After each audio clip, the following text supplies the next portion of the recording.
lazy sinews of the nations tautened. The armies were on the move.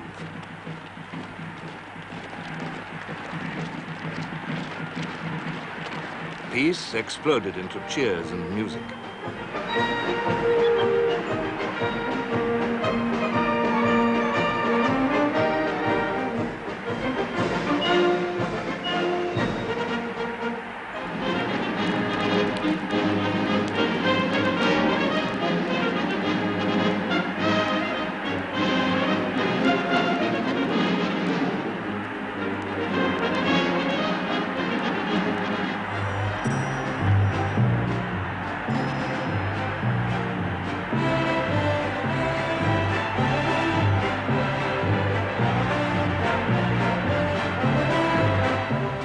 In August 1914, Europe marched to war with rejoicing.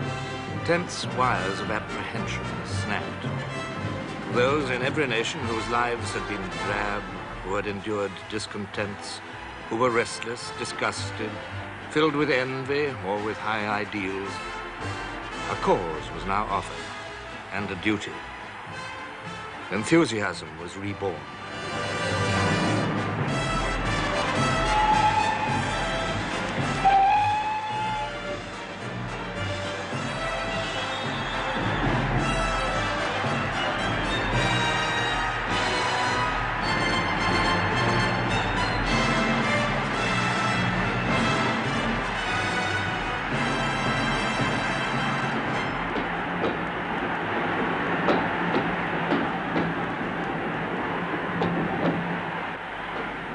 In valleys green and still, where lovers wander maying, they hear from over the hill a music playing. Behind the drum and fife, past hawthorn wood and hollow, through earth and out of life, the soldiers follow. And down the distance they, with dying note and swelling, walk the resounding way to the still dwelling. It was Austria's quarrel, but it was Germany's war. Germany struck first, westward. At 5 a.m. on August the 4th, German cavalry crossed the Belgian frontier, their hoofbeats on the cobblestones the signal of catastrophe. In Berlin, the Kaiser addressed the members of the Reichstag. I have no knowledge any longer of party or creed. I know only Germans, and in token thereof, I ask all of you to give me your hands. When the Imperial Chancellor, Bethmann Hollweg, asked for the unprecedented war credit of £265 million, the Reichstag voted it unanimously.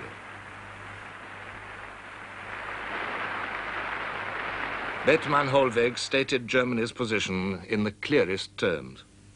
Necessity knows no law. Anyone who, like ourselves, is struggling for a supreme aim must think only of how he can hack his way through.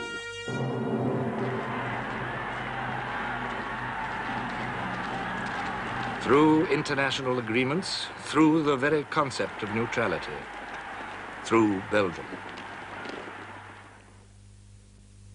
The invasion of Belgium was demanded by the Schlieffen Plan, the master plan by which Germany hoped to win the war. To avoid the French fortress system, the Germans would cross Belgium, pass through Brussels, swing down into France, brushing the Channel coast, pass round west of Paris and attack the French armies from behind. The whole thing was expected to be over in 40 days. One thing was vital to this plan, and that was speed. The point of first impact was Liège, blocking the crossings of the River Meuse and all routes to Brussels and the west. This strongly defended area had to be seized to open the way for the waiting masses of the great German field army, seized quickly and at whatever cost. Or, alternatively, defended at whatever cost. General Le Mans, commanding the garrison of Liège, had been instructed to do just that. The Belgian army was weak, ill-prepared, conscious that it could not face the power of Germany in the open field, but brave and willing to fight behind the defenses which existed, or which could be hastily constructed.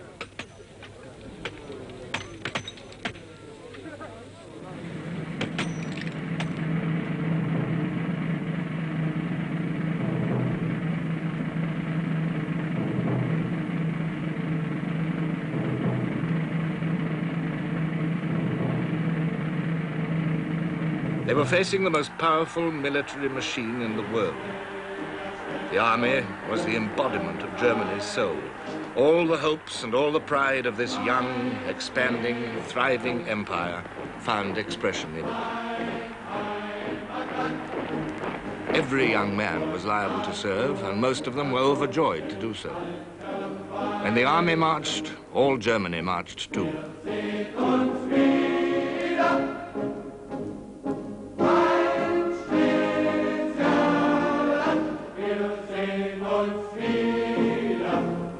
In peacetime, it numbered nearly 1 million conscripts.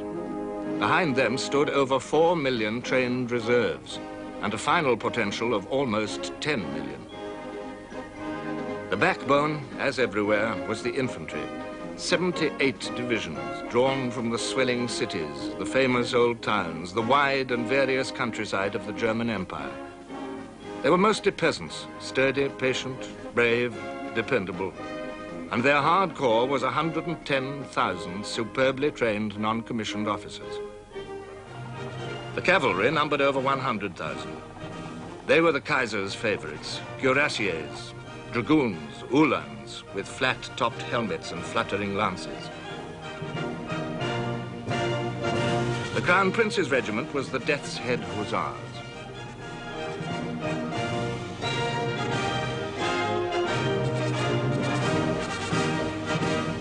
But it was the German artillery which would shock the world and do the damage. The field guns were not impressive, but behind them were ranged over 3,000 weapons of heavier caliber. 150 millimeters, 210 millimeters, 305s, products of the firm of Krupps.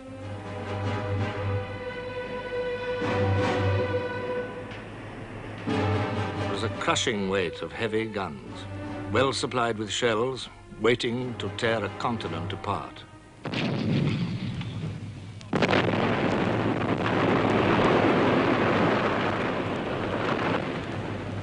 And yet, for a while, all this might was checked. Liège proved a tough nut. The first German assaults were repulsed with heavy losses. They tried a night attack to avoid the Belgian machine guns. Slipping through the outer ring of forts, an almost unknown German staff officer, General Ludendorff, made his way to the citadel in the center of the town itself. I arrived, no German soldier was to be seen, and the citadel was still in the hands of the enemy. I banged on the gates, which were locked. They were opened from the inside. The few hundred Belgians who were there surrendered at my summons.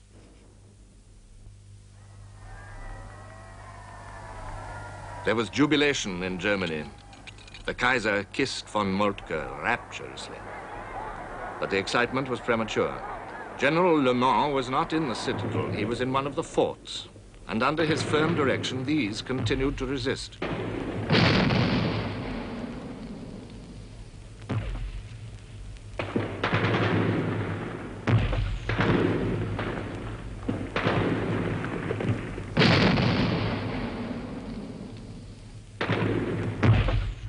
The way to Brussels was still blocked. In the following days, the short pause while Germany's battering train assembled, the nations discerned the countenance of war. At this stage, many found it pleasing. The German Crown Prince wrote, "The electric spark of the mobilization decree fired a train of indescribable enthusiasm from Memel to the tiniest hamlet in the southern German mountains. At that time, the vast majority of the German people regarded the military solution of the ever-increasing political tension as the end of a nightmare." A French officer was leaving Paris with his regiment for Verdun. Our great nation's heart was beating tumultuously as in days long past. Crowds were gathered at every station, behind every barrier, and at every window along our road. Cries of "Vive la France" and "Vive l'armée" could be heard everywhere, while people waved handkerchiefs and hats. The women were throwing kisses and heaped flowers on our convoy, and the young men were shouting "Au revoir" and "A bientôt." At one grade crossing, a young woman lifted her baby towards us, shouting, He too, like you, will go someday and do his duty. It must have been like this in 1792. The soul of France had again attained the height of her greatest period in history. Saturday, August the 1st, was a quiet day for the officer in charge at London's chief recruiting office, Great Scotland Yard. Precisely 8 recruits presented themselves to him. Then came Sunday and August bank holiday. When he returned to his office on August the 4th, the crowd awaiting him was so dense that it took him 20 minutes and the help of 20 policemen to get through to his desk. And from that moment, he worked continuously through the day, attesting men. When Lord Kitchener's appeal went out for the first 100,000, your king and country need you, the flow increased all over Britain. 100 men an hour, 3,000 a day, 6,000 over the war's first weekend joined the army. So many came now that they had to be turned away. The whole country, and the great dominions of the British Empire with it, were swept by the emotion which Rupert Brooke precisely put into words. Now God be thanked, who has matched us with his hour, and caught our youth, and wakened us from sleeping, with hand made sure, clear eye, and sharpened power, to turn as swimmers into cleanness leaping, glad from a world grown old and cold and weary.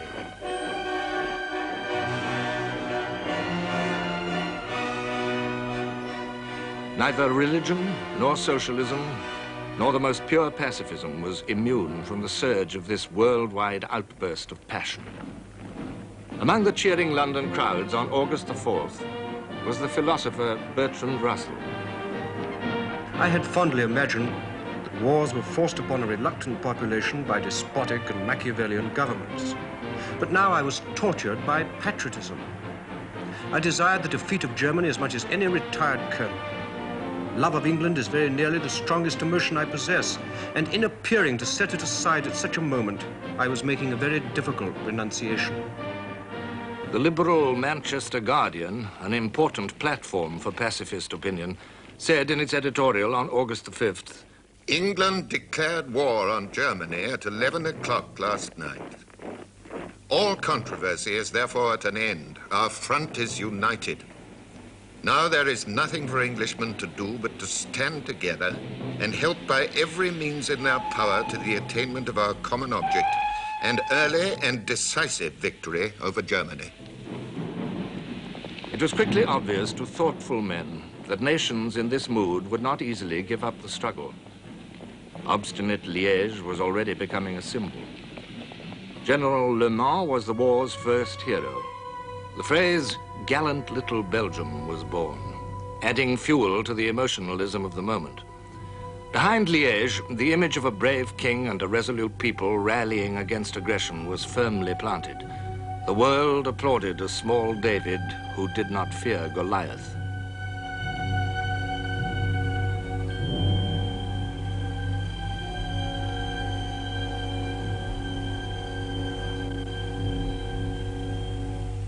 Yet it was Goliath who won this fight. The great guns and mortars were brought up against Liège, the Krupp 420s, the Skoda 305s borrowed from Austria. The Belgian forts were pounded into rubble. Steel plates were smashed and buckled. Human flesh was turned to bloody pulp.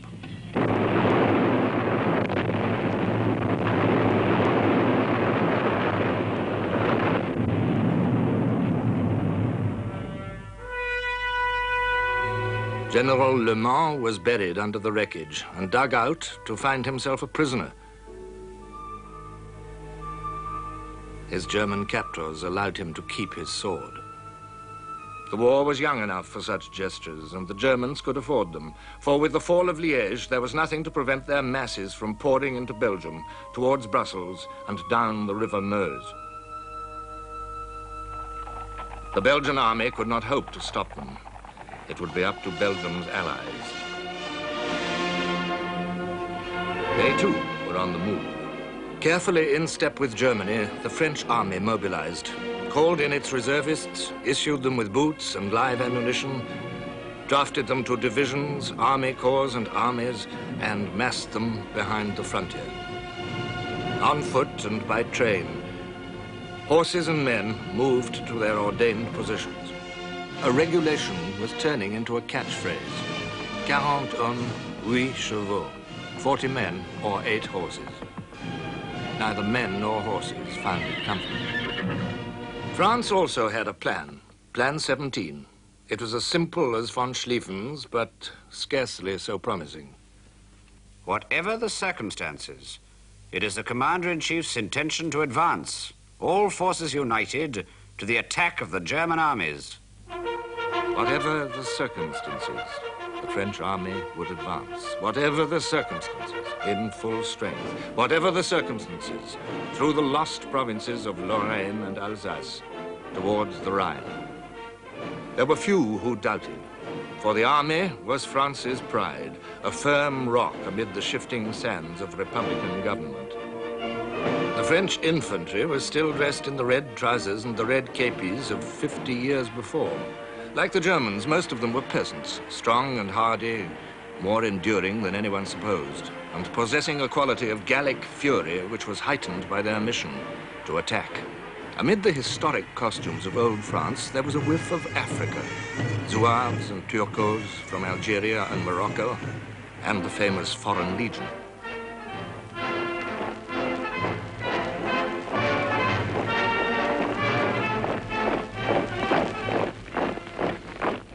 Cavalry contained cuirassiers and dragoons whose dress had scarcely changed since Waterloo, and gay chasseurs. All of them were trained and eager to charge with lance and saber, whatever the circumstances. With uniforms drawn from history and ideas drawn from fiction, the French army was completely up to date in one respect. It had the finest field gun in the world, the 75mm, the 75, flexible, mobile, able to fire 25 rounds a minute. Above all, plentiful. With these plans and with these armaments, Europe's 2 leading powers collided. Which would stand the test?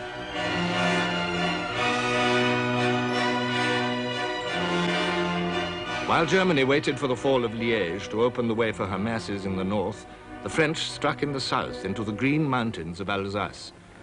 And France, in her turn, was able to make a premature jubilee. Frontier posts were torn down. Mühlhausen once again became Mulhouse. The Germans counterattacked and were soon in Mühlhausen again. The French retreated in such a haste that we actually had to run after them. At first we found heaps of French army blankets, which the soldiers had thrown away. Then we found French greatcoats. Then we found French knapsacks. Then we found French belts with ammunition pouches full of cartridges. And finally, in barns hidden or sitting just on the roadside, the exhausted French soldiers. So each side's plan suffered an early jolt. Each side's pride was shaken. Each side concealed the fact, and both populations entered a zone of silence and half-truths in which they would linger for years. War was all a mystery, laced with speculations, boasts, and fears. What people read in the newspapers only added to the confusion. Women against Uhlans. Germans repulsed by boiling water. French frontier successes. Enemy guns taken. And this was the headline over a short but confident communiqué from the French Ministry of War. And from the same source came army dispatches. During the whole of yesterday, August 17th, we made ceaseless progress in Upper Alsace. The enemy retreated in this neighborhood in disorder, leaving everywhere his wounded and war material. Behind this veil of high-sounding phrases, the truth was that the high commands of both sides had entered a zone of uncertainty, of misty groping. The test soon became a test of nerves, and Germany was at a disadvantage. For the man in charge of her vast armies was a man of unsteady nerve. General von Moltke was a cultured, conscientious, reasonable man, but he was also a sick man and an uncertain one. Now, as the French army made a second advance in Alsace and began a great all-out offensive in Lorraine, von Moltke's indecisions grew upon him. The ambitions of other generals were a complicating factor. Crown Prince Ruprecht of Bavaria, facing the French advance, wanted to counterattack. Moltke agreed without demur. It was his first step towards the abandonment of the Schlieffen plan. No such indecision yet possessed the French. 4 years younger than Moltke's 66, the French commander, General Joseph-Jacques Césaire Joffre, was not, in any case, a man liable to indecisions. It would have been difficult, wrote Sir Winston Churchill, to find any figure more unlike the British idea of a Frenchman than this bull-headed, broad-shouldered, slow-thinking, phlegmatic, bucolic personage.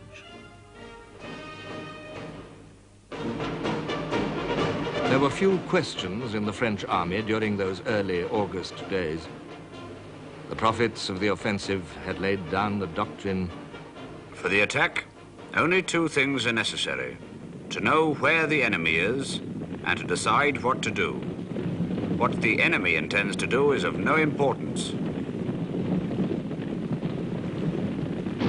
With this assurance, the French spilled out over the fields and hillsides of Lorraine, bold, brilliant targets in the sunlight. At first, all went well. On August the 18th, the day after the last fort at Liège had surrendered, General de Castelnau, commanding the French spearhead, the Second Army, announced to his troops, "The enemy is retiring on our front. He must be pursued with the utmost vigor and rapidity. I expect corps commanders to instill into their troops the necessary dash." Full tilt into Prince Ruprecht's advancing army crashed the French, and learned in this first great encounter of the war some terrible truths. What the enemy intended to do was important after all. At long range, the German heavy guns, and at short range, the machine guns, devoured the gaudy lines of Frenchmen. The sense of the tragic futility of it will never quite fade, wrote Sir Edward Spears, and added that many of these gallant officers thought it chic to die in white gloves. Nobody could tell exactly what the French losses were, but they were enormous. The French Second Army came back, said Joffre, under conditions which almost resembled a rout.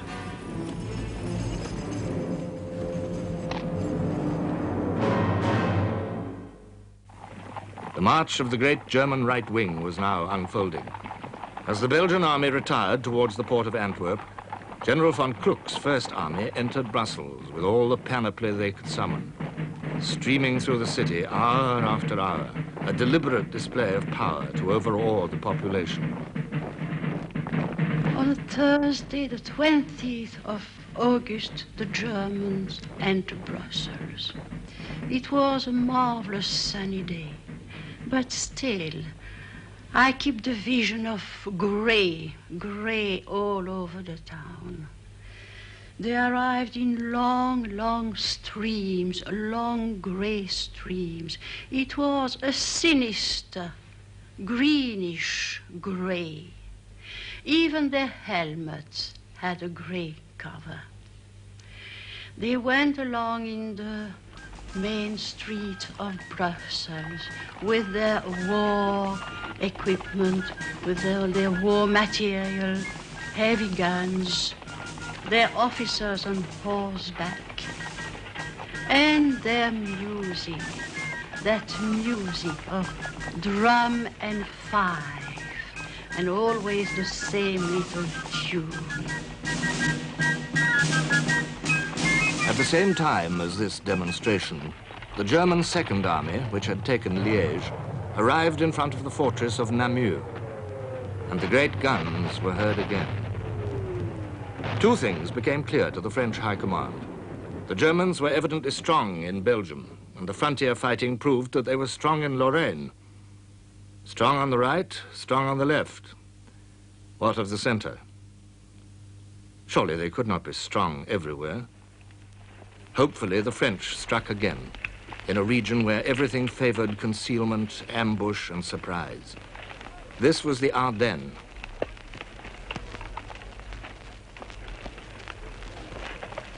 Once more, the French swept forward. Once more, their blind rush was abruptly checked. Machine guns and high-angle artillery fire, to which they could make no reply, tore through their ranks. We were shot down like rabbits, because for them it was a real target, because we had red trousers, and they were down in the hole themselves. Then we had to retreat, of course. We'd lie down for a certain while, try to make some holes, and after that, when we could do nothing, we had to retreat back. Once more, the French armies tumbled back in dire disorder.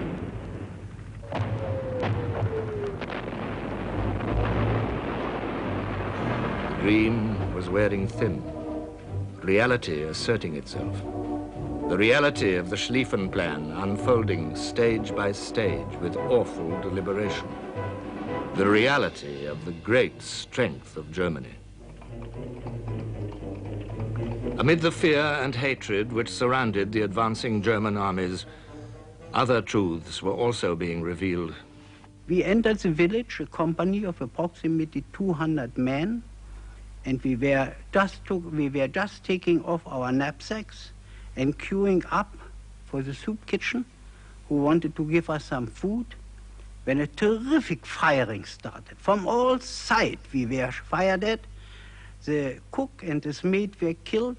Quite a number of our soldiers were wounded and killed too. We stormed into the houses where the firing came from, but all we could find were some innocent-looking peasants in blue blouses. But when we searched the houses, we found infantry rifles still hot from firing. Whose rifles were they? Did they belong to the soldiers or to the peasants themselves? No time to find out in hot blood. Time only for harsh, immediate reprisals, shooting and burning. Terror soon became a deliberate instrument of war. A line of smoking ruins lay behind the German advance. A tide of frightened, desperate people ebbed before it.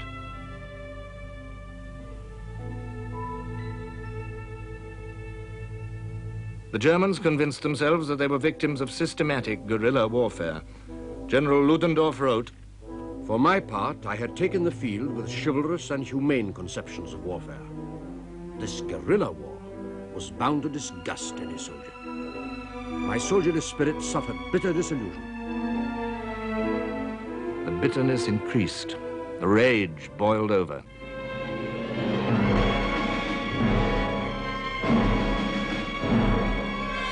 At Dinant, General von Hausen's Saxons shot over 600 men, women, and children, among them a child 3 weeks old. A staff officer questioned how this deed would look in history. Von Hausen said, "We shall write the history ourselves." More of it was written at Louvain on August the 25th. On that day began the sack of this ancient Belgian university town. Louvain Library had been founded in 1426. Among its 230,000 volumes were 750 medieval manuscripts and over 1,000 of the earliest printed books. All were reduced to ashes. A German officer, watching it happen, told an American correspondent, "We shall wipe it out. Not one stone will stand upon another, not one, I tell you. We will teach them to respect Germany. For generations, people will come here to see what we have done." The sense of outrage grew on both sides of the line. Over the neat brick towns and the clean white farms of Belgium, the war flowed westward. The last of the French armies, General Lanzac's Fifth Army, facing the swinging end of Schlieffen's flail, edged slowly to its left, constantly sensing the pressure of the German right. As the Fifth Army approached Namur and Charleroi, lining up along the river Sambre, the fighting swelled to a roar all the way down the line into Alsace.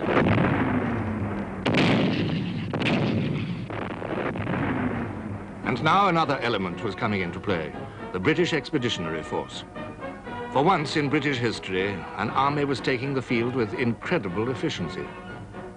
At all the depot towns and barracks, there was tremendous activity. 60% of these men were reservists, summoned back to the colours by telegram, by public notice, even by town crier. Uniforms and rifles were issued, kits were made up, transport was prepared. New boots were fitted to feet which had lost the feel of hard army leather. 1,800 special trains carried the British Expeditionary Force to its ports of embarkation. On one day alone, 80 trains ran into Southampton docks.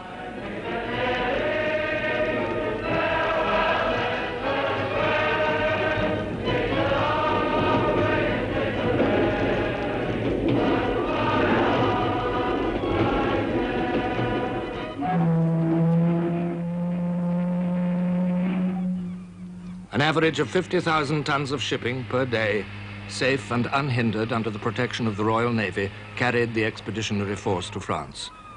Landings began in deep secrecy on August the 7th.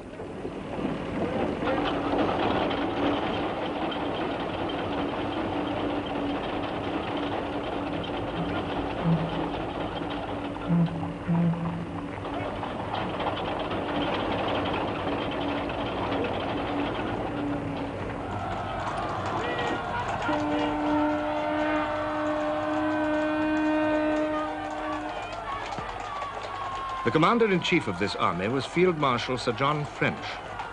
Peppery, emotional, a good cavalry tactician, but not an intellectual soldier, French's task in those closing days of August was difficult enough to tax a genius.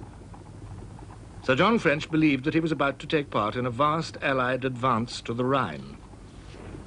Of what had happened to the French or of what the Germans were doing, he knew nothing. The first thing he had to do was to make contact with the French general on his right, General Lanzac.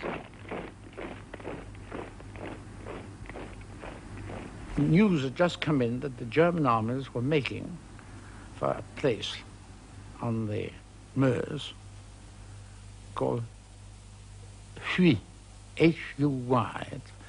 It's a very difficult word to pronounce in English. And French started off gallantly in French, Lieutenant Lanzac, and said, what do you think, qu'est-ce que vous croyez que les Allemands vont faire à? What do you think the Germans are going to do at? And then he stuck H-U-Y, and just couldn't pronounce Huy. So after a moment's hesitation, he said triumphantly, Hoi! What are the Germans going to do at Hoi? And the Frenchman said, what's he say? What's he say? And then, very rudely, Lanzac turned to somebody and said, tell the Field Marshal the Germans have come to the Meuse to fish. It was a bad beginning. Worse was to follow. Each day, the RFC flew its reconnaissances. Some discovered nothing, but one, scouting over the battlefield of Waterloo, just south of Brussels, was more fortunate. We found the whole area completely covered with hordes of field grey uniforms and heavy stuff, transport, guns, and what have you, coming towards us. In fact, it looked as though the place was alive with the Germans. The pilot landed and was rushed off to tell Sir John French what he had seen. And I showed him a map all marked out. He said, have you been over that area? And I said, yes, sir. And I explained what I'd seen, and they were enormously interested, and then they began reading the figures that I'd estimated, whereupon I seemed to feel that their interest faded. They seemed to look at each other and shrug their shoulders. And then French turned round to me and said, now, yes, my boy, this is terribly interesting, but tell me all about an airplane. What can you do when you're in these machines? Aren't they very dangerous? Are they very cold? Can you see anything?